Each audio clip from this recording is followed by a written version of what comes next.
Curse Productions. Ang iyong ginagawa, dapat alam mo na, malaki ka na. Hindi na dapat pa na pagsabihan ka, baka sa bandang uli magsisi ka.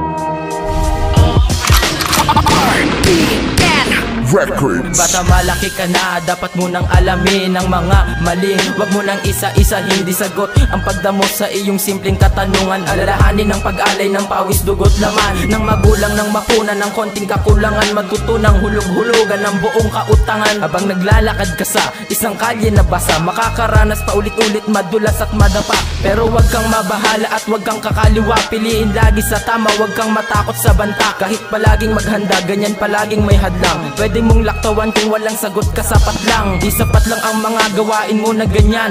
Kahirapan ay hindi sapat na isang dahilan upang magbigay perwisyo ka sa iyong magulang. Dapat alam mo na ang tama sa tanda ng iyong gulang. Isipin mo ang iyong ginagawa, dapat alam mo na, malaki ka na.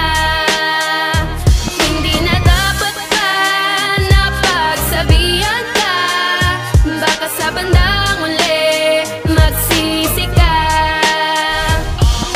Tama o mali ang iyong ginagawa, dapat marunong tumayo sa sarili mong paa ngayon. Malaki ka na, dapat kailangan mag-isip ng mabuti sa sarili. Dumilat, wag kang pumikit nang makita mo ang pagsisikap ng iyong magulang. Para mapalaki ka lang, halos magkandabuang ang binungan ng kanilang paghihirap ay nabulok dahil sa mali mong desisyon. Kaya wag kang mag-amok at magtanong sa ating Panginoon kung bakit nagkaganon. Kasalanan mo yun, pero marami pang taon upang ikaw ay makapagbago. Itama ang mga mali. Malaki ka na, alam mo nang mabuti sa hindi. Ikaw ay may normal na utak, abnormal na pag-iisip. Di mo ba napapansin damit mo ay sumisikip? Ibig sabihin malaki ka na, tumatanda ka pa. Maiisip mo lang ang lahat kung kailan huli na. Isipin mo ang iyong ginagawa, dapat alam mo na, malaki ka na. Hindi na dapat pa na pagsabihan ka, baka sa bandang uli magsisi ka.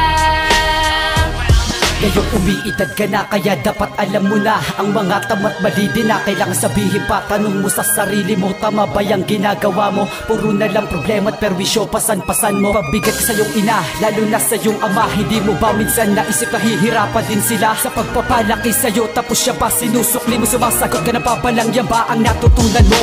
Sa kababarkada, lahat ng bisyo ay pinasok. Daig mo pang isang sangang nabali sa sobrang rupok. Nila mo ng kasamaan, kalahati ng iyong pagkatao. Ngayon di mo na alam kung paano ka pa magbabago sa mga kamali ang patuloy mong ginagawa. Bakit di ka magsumikap at ikaw ay magtiyaga? Huwag kang magpapadala sa ating mundong madaya, baluktutin maling hangarin na sa'yo nakatadhana. Isipin mo